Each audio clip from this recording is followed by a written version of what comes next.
Assim como seres humanos, os materiais têm uma jornada de vida. A gente chama de ciclo de vida. A diferença é que eles são pensados para uma finalidade específica, um tempo de vida, um material específico. Mas, se a gente utilizar de uma maneira incorreta, essa conta muda completamente. E a gente está aqui com o Leandro Vani, gerente de negócios, que vai explicar para a gente no Giro Ambiental de hoje como é que a gente pode utilizar os materiais da melhor maneira possível para que ele cumpra essa tal de jornada de vida.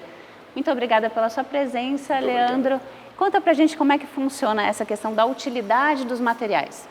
Você fez uma afirmação muito interessante, né? Comparando o material com a nossa vida. Acho que é uma boa analogia e mostra bem a nossa maneira de pensar aqui no Grupo De Pascoal. No Grupo De Pascoal, a gente entende que o consumo, né, dos bens para o seu veículo, para a manutenção do seu carro, das peças, né, e esse ciclo de vida, ele pode ser impactado de diversas formas. Então a gente entende que só reciclar era muito pouco para a gente fazer pelo meio ambiente, pelas pessoas. Então a gente entendeu que a gente deveria olhar em 3 frentes. A primeira delas é a frente educacional.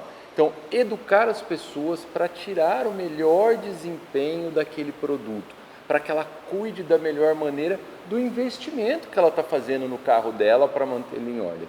O outro momento é o momento do consumo. No momento do consumo, nós entendemos que nós deveríamos ter um formato de revisão, uma revisão de segurança que proporcionasse para o cliente saber com clareza se precisa ser trocado e se não precisa. E que se não precisar, a gente vai avisar, vai orientar e vai aguardar uma nova oportunidade de se relacionar com aquele cliente. E o terceiro momento, que é uma prática que a gente faz desde o início dos anos 90, né, que no nosso segmento era algo bastante inovador naquele momento e hoje já é algo obrigatório, nós garantimos que todos os resíduos gerados nas nossas unidades de negócio do Grupo De Pascoal tenham uma destinação ambientalmente correta. E aí a gente vai falar um pouquinho disso, sobre tudo que é possível. Tudo bem a gente começar falando desse momento mais educacional? Perfeito. Legal. Então vamos lá. Então eu vou pegar aqui, ó, um pneu novinho, né? Então esse pneu é novinho, ele nunca rodou, né? Vocês estão observando com a gente aí a profundidade do que a gente chama de sulco do pneu. Essa profundidade aqui, ela deve ter algo em torno de 7,5, 8 milímetros, vai variar de pneu para pneu, de fabricante para fabricante, mas aqui a gente tem um exemplo de um pneu zerinho, onde foi feito o investimento e comprado pelo cliente. E aí você vai rodar com esse pneu, né? E aí, nesse momento, é que entra o nosso trabalho educacional de orientar a melhor maneira de você conservar esse investimento que você está fazendo. Então vamos a uma dica muito interessante. Sim. E simples que você pode fazer na sua casa calibre os pneus no máximo a cada 15 dias. Se você é muito disciplinado, uma vez por semana é até melhor. Se você já não tem esse cuidado todo com o carro, a cada 15 dias é o ideal, né? E nesse momento calibrar, a gente sempre fala assim, calibrar com quanto? Às vezes você pergunta para o frentista, para o pessoal no posto de gasolina, e ele quer dar melhor orientação, e ele tem um número na cabeça lá, que o nosso número é normalmente 29, 32, 30. É melhor você olhar no seu carro. Normalmente na porta ou na tampa do tanque de combustível tem essa informação correta ali da calibragem do seu pneu.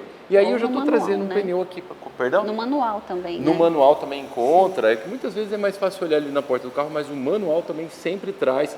E você pode consultar um especialista. Nós, por exemplo, temos um banco de dados onde a gente tem registrado a calibragem correta para cada pneu e para cada carro, porque não é o pneu que determina, só o pneu que determina a calibragem, é o pneu e o carro, o casamento desses dois elementos. Aí eu estou trazendo um outro pneu aqui, ó, e eu não sei se dá para ver daí, mas ele tem o que a gente chama de indicador de desgaste, que é o TWI, né? É uma sigla em inglês que indica o indicador de desgaste do pneu. Todo pneu, independente da marca, tem que ter esse indicador de desgaste, né? E o pneu é considerado careca. Às vezes você está olhando aí do super, esse pneu aqui eu acho que não está tão careca assim, eu estou vendo o desenho. Então o pneu careca não é o pneu onde o desenho sumiu, essa já é uma situação muito grave. É o pneu que atingiu abaixo de 1,6 milímetros, né? Ou a gente recomenda às vezes até um pouquinho antes por uma questão de segurança, porque o pneu que está liso, o pneu que está nessa condição, ele vai demorar mais tempo para frenar, especialmente nesses períodos de chuva. Sim. Então ele vai acontecer aquele movimento de aquaplanagem. Então a gente também tem que pensar no consumo e tem que pensar na segurança junto nesse processo. Então esse aqui é um pneu que desgastou, né, de uma maneira quase regular. Aqui a gente consegue ver o indicador de desgaste. E se você olhar, a gente enxerga o desenho dele quase no mesmo nível em toda a superfície. Esse pneu, provavelmente, ele foi usado por um motorista que calibrou esse pneu periodicamente. Sabe como eu cheguei a essa conclusão? Por causa dessas duas regiões aqui que a gente chama de ombro. A região do ombro é a região onde, quando você não calibra o pneu, ele gasta mais rápido, né? Então é nessa região aqui que começa a ter o desgaste mais acentuado. Por quê? Porque o pneu fica molinho, então ele costuma fazer esse movimento assim, ó. O pneu que está vazio, o pneu que está cheio certinho, ó.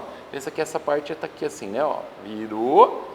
Se o pneu está certinho, calibrado certinho, toda essa parte encosta no chão ao mesmo tempo. Se você deixou ele baixo, com baixa calibragem, ele faz isso aqui, ó, por causa do peso do carro. O que acontece com o meio? Sobe. O meio sobra e o ombro gasta. Vai gastar nas pontas, né? Quer ver? Vou te mostrar um exemplo desse Tá para bom. a gente poder. Então, esse não foi usado da maneira mais adequada. Esse não foi. Esse aqui, aparentemente, ele acabou sofrendo quase com duas coisas. Ele sofreu com a questão do alinhamento. O alinhamento é como é a posição das rodas, né? O ideal é que o pneu rode sempre tocando 100% da superfície dele no solo. E para isso existe uma medida que deve estar lá na suspensão. Então a gente recomenda que seja feito o alinhamento a cada 10 mil quilômetros ou a cada 6 meses, numa pior hipótese, uma vez ao ano, junto com a troca de óleo, né? Que deve acontecer uma vez ao ano. Esse pneu aqui, se você olhar bem, até vou pedir para você não colocar a mão, porque ele tem aqui uma partezinha já até do aço aparecendo, é uma situação extrema. Olha o centro dele como ainda tem desenho e olha como essa região e essa região não tem mais desenho. Parece que esse lado aqui está um pouquinho até mais gasto, né? Ele rodou mais assim. Mas esse pneu aqui, com certeza, ele não foi calibrado corretamente. Aconteceu aquele movimento que a gente falou dessa parte, encostar mais no solo do que o centro. Sim. Né? E isso poderia ter sido evitado. E aí é aquela questão de ciclo de vida. Com certeza, esse pneu aqui viveu menos do que poderia. Sim. Então, a conta é calibrar de 15 em 15 dias, uma semana, de semana em semana, e o alinhamento. E o alinhamento a cada 6 meses ou 10 mil quilômetros. E é importante, no momento do alinhamento, também olhar a suspensão, a condição geral do carro. Porque se uma peça está gasta, né, por que a gente fala tanto de manutenção preventiva e de medir e testar? Uma peça gasta pode levar ao desgaste de outra.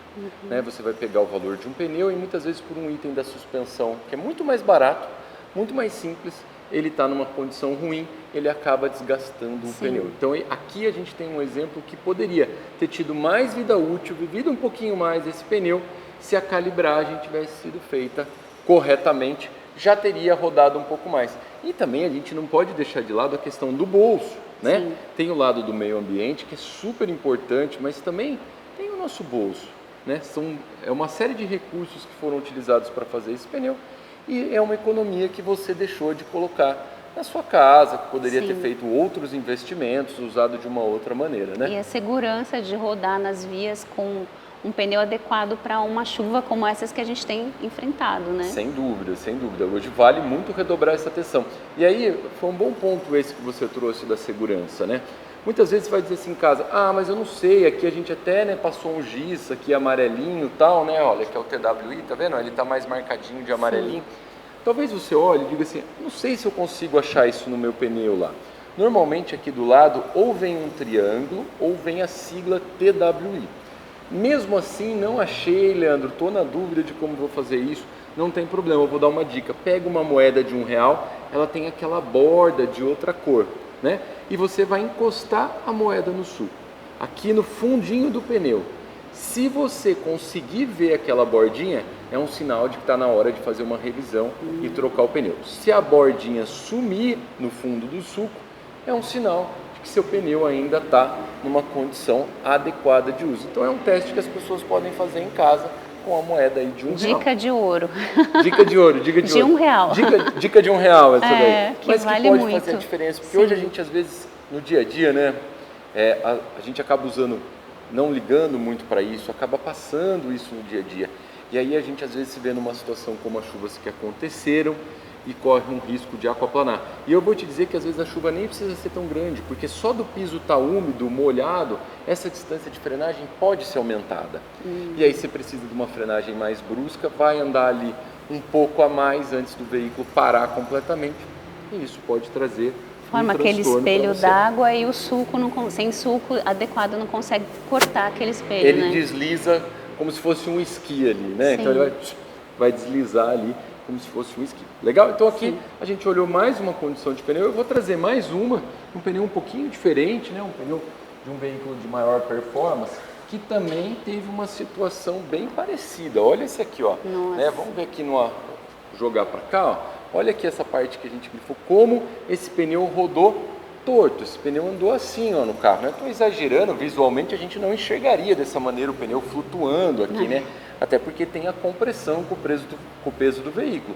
Mas ele com certeza andou torto. E esse investimento também foi prejudicado, a vida útil desse amigo aqui foi prejudicada. Então, nós aqui na De Pascoal fazemos um curso, né? Temos dicas nos nossos canais, falamos com os nossos clientes quando eles vão até a loja. Também temos um curso de mecânica básica gratuito, justamente para falar de dicas de conservação do seu carro. Não é a conservação só estética, é a conservação do dinheiro do nosso bolso, é do ambiente, do nosso dinheiro, né, do seu investimento e, claro, prezando pela segurança, né? Que é importante ter esse cuidado para não estar andando com o pneu careca. E vale lembrar o seguinte, que o pneu careca também pode ser passivo de multa, porque você não está colocando só você em risco, você está colocando todo um ambiente ali, outras pessoas e tudo mais em risco com isso. Perfeito. Muito bom? Legal. Então, falamos desse primeiro momento do consumo. Bom, agora que a gente já sabe como tratar os pneus para ter realmente a vida útil que ele foi projetado para a gente usar, para a gente rodar com segurança, o Leandro vai falar de uma outra parte do diagnóstico para a gente poder rodar com segurança, com o carro em dia. Como é que funciona esse diagnóstico, Leandro? A gente sempre está, né? A gente começou a conversa falando do consumo consciente, né? Do ciclo de vida dos produtos. E esse carrinho nasceu pensando nisso, né? Então, neste carrinho a gente faz o que a gente chama de revisão de segurança De Pascoal. A nossa revisão de segurança, ela visa, basicamente, de uma maneira bem simples, se não precisa, a gente avisa. Então, o nosso compromisso não é necessariamente com fazer a troca hoje, é ter você como um cliente fiel, que tenha confiança nos serviços que a gente presta. Quando a gente pensa no segmento automotivo, muitas vezes a gente olha com uma certa desconfiança. Será que vai trocar o que precisa? Somente o necessário? E esse é o princípio que nos norteia aqui. Então a gente, além disso, pensou em ferramentas, uma série de ferramentas que ajudam a deixar para o cliente, né, para o dono do veículo, mais claro se precisa ou se não precisa trocar. Vamos dar um exemplo aqui, por exemplo, essa ferramenta aqui, ó, é um medidor de vida útil da bateria, né? Então ele imprime um laudo aqui e ele mostra se a bateria está em boas condições ou não, se ela já pode trocar ou não. Evita aquele dia que você tem um compromisso e vai ligar o carro e fica sem o carro. Aqui a gente tem, por exemplo, o profundímetro. Essa foi uma das primeiras ferramentas que a gente desenvolveu e colocou nas nossas lojas. Todos os nossos consultores técnicos, toda a nossa equipe tem uma dessa no bolso para mostrar a profundidade do pneu. Então, mais do que olhar o TWI ou usar a moeda, como a gente falou, essas duas ferramentas medem a profundidade do suco e falam para o cliente com certeza se precisa trocar ou não. Aí a gente vai ter uma série de ferramentas. A gente também faz alguns serviços voltados à manutenção do motor. Então, por exemplo, a vela, né? A vela que vai lá no motor, é um componente do motor. A gente tem essa ferramenta aqui, ó, que mede, ela tem uma série de medidas aqui e ela mede a altura da vela, se ela está numa queima boa. Olha como isso aqui é importante. Às vezes o seu carro está andando, parece que normal, mas ele está com uma queima ruim do combustível. Então você está gastando mais combustível do que precisava e pode ser a vela, né? Porque ele não está fazendo a queima correta do combustível. Então essa aqui é uma outra ferramenta. Para freio, por exemplo, a gente tem um testador de fluido de freio. Fluido de freio, a gente costuma dizer que ele é o sangue do sistema de freio, né? Ele faz a movimentação das peças de freio. Então essa ferramenta é possível você ir no reservatório, medir ali e ver se ela está em boas condições ou não o fluido de freio. Tudo isso para gerar essa transparência e, claro, trocar somente o necessário. A gente quer que as coisas durem o máximo de tempo possível no seu veículo. Então a gente orienta e depois a gente vem para cá e faz o diagnóstico. A gente falou do amortecedor, a gente tem um microfone especial num aplicativo de celular. Ele vai lá no corpo do amortecedor e mede o som que o amortecedor faz quando a gente comprime a suspensão. E a partir daí a gente diz se ele está bom ou não, né? Alguns segmentos dizem assim, mas você precisa trocar o amortecedor com certeza a cada 40 mil quilômetros. E o nosso olhar é totalmente diferente disso. A nossa resposta é, depende. Vamos fazer um diagnóstico? Vamos olhar? Vamos ter certeza se precisa ou não? Vamos imaginar um motorista que usou o carro durante 40 mil quilômetros em uma estrada perfeita, em perfeitas condições, sem buraco, sem muitas variações, uma estrada reta e plana, né? Ele provavelmente não precise trocar com 40 mil quilômetros. Diferente de um carro que foi submetido somente ao uso urbano, ou muitas vezes até ao uso em estrada de chão, né? Que é muito mais irregular. Então, um mesmo veículo, um mesmo amortecedor, um mesmo produto pode apresentar sinais de desgastes diferentes. E aí até a gente tem essa ferramenta aqui, ó, que é o nosso scanner, que seria como se ele fizesse um diagnóstico em toda a parte eletrônica, é quase um raio-x do carro. Para a gente consegue saber um pouquinho do histórico dele, consegue saber se ele está em boas condições ou não, tudo a partir dessa ferramenta. Então tudo isso a gente fez pensando em trazer transparência para os nossos clientes, claro, mas também trazer a certeza do consumo na hora certa. É um olhar personalizado para cada carro, que reflete uma realidade diferente de uso mesmo, né? Com certeza. Quer ver um outro exemplo disso? Essa ferramenta aqui, ó, eu vou tirar ela aqui, a gente costuma falar que ela é uma endoscopia automotiva, né? Então a gente brinca dessa maneira aqui com ela, porque essa câmera aqui, ó, a gente vai colocar ela lá dentro do motor do carro e vai conseguir olhar como está ali por dentro. Se está com uma boa queima de combustível, se está limpo, se está sujo, se tem matéria estranha, se precisa fazer uma limpeza ou não. Tudo isso para que a gente possa garantir que a gente só faça realmente aquilo que é necessário nesse momento no seu carro. Sensacional. E quanto tempo demora para passar por todas essas ferramentas? De 40 minutos a 1 hora é feita toda essa revisão. Essa revisão é 100% gratuita e ela faz parte da nossa cultura mesmo de garantir. Então, por exemplo, para quem está indo viajar agora, é importante, às vezes a gente esquece, passa lá, pode fazer essa revisão completa, a gente vai verificar tudo isso. E para ajudar, a gente ainda tem ferramentas como essa daqui, por exemplo, né? A gente tem, olha aqui, ó, a gente falou um pouquinho de motor. Então eu mostro para você quando é uma situação que está ok, quando é uma situação que está mais ou menos e precisa ser trocado, e quando é uma situação muito grave, que talvez você tenha que procurar um outro tipo de profissional. Sim. A mesma coisa com a parte interna, isso é limpo, isso é um sujo que eu consigo te ajudar a resolver, e esse é um muito sujo, gravíssimo, talvez você precise procurar um outro tipo de manutenção mais complexa. Então, tudo isso para gerar transparência. São as imagens de referência, né? Exatamente. E diante disso tudo, a gente fica com vontade de comprar o carrinho e levar para casa, né? Boa, boa.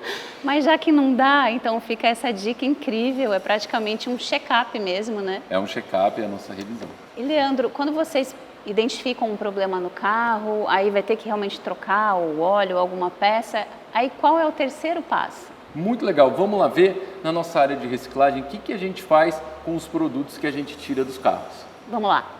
Essa estação de coleta é uma estação padrão que a gente aplica em todas as lojas do Grupo De Pascoal. A gente tem tambores com cores diferentes para destinos de resíduos diferentes.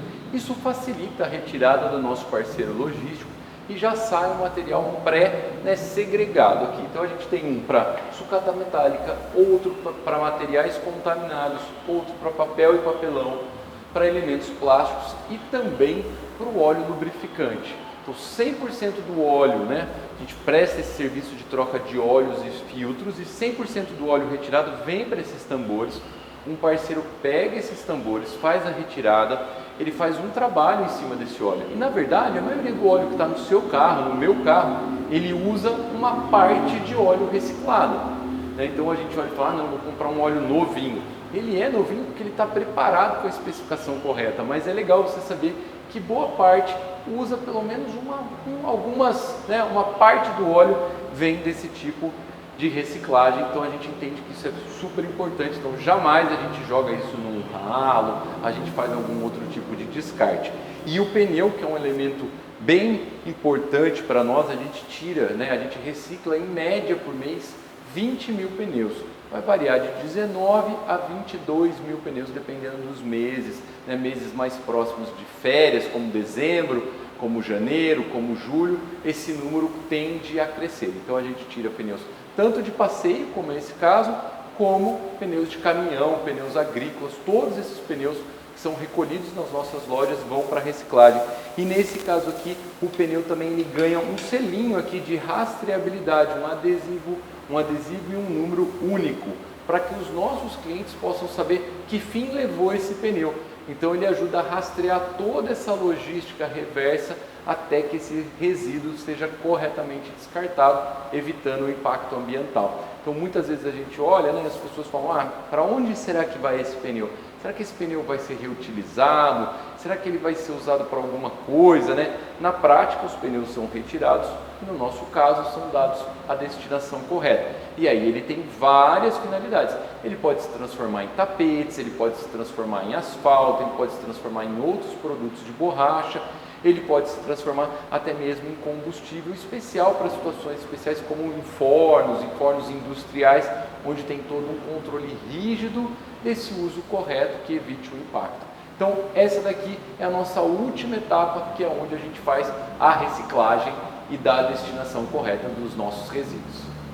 Então hoje 100% dos resíduos produzidos tem algum tipo de destinação, nada é jogado. É muito interessante isso, né? A gente comentou que existe até o filtro de óleo. O filtro de óleo é um elemento que tem metal, borracha, papel em algumas condições e claro, ele fica ali com um pouco de óleo. O nosso parceiro hoje tem uma solução onde ele consegue separar todos esses elementos e dar um destino correto. Então essa ideia de que não tem nada de positivo que dê para fazer, ela vem pouco a pouco com a tecnologia deixando de ser uma verdade, né? Sempre há uma possibilidade de minimizar esse impacto ambiental, né? Então, já que precisou consumir, precisou trocar no carro, usa bem, tira o melhor da vida útil e quando tirar, a gente ajuda também nessa etapa de dar uma destinação correta.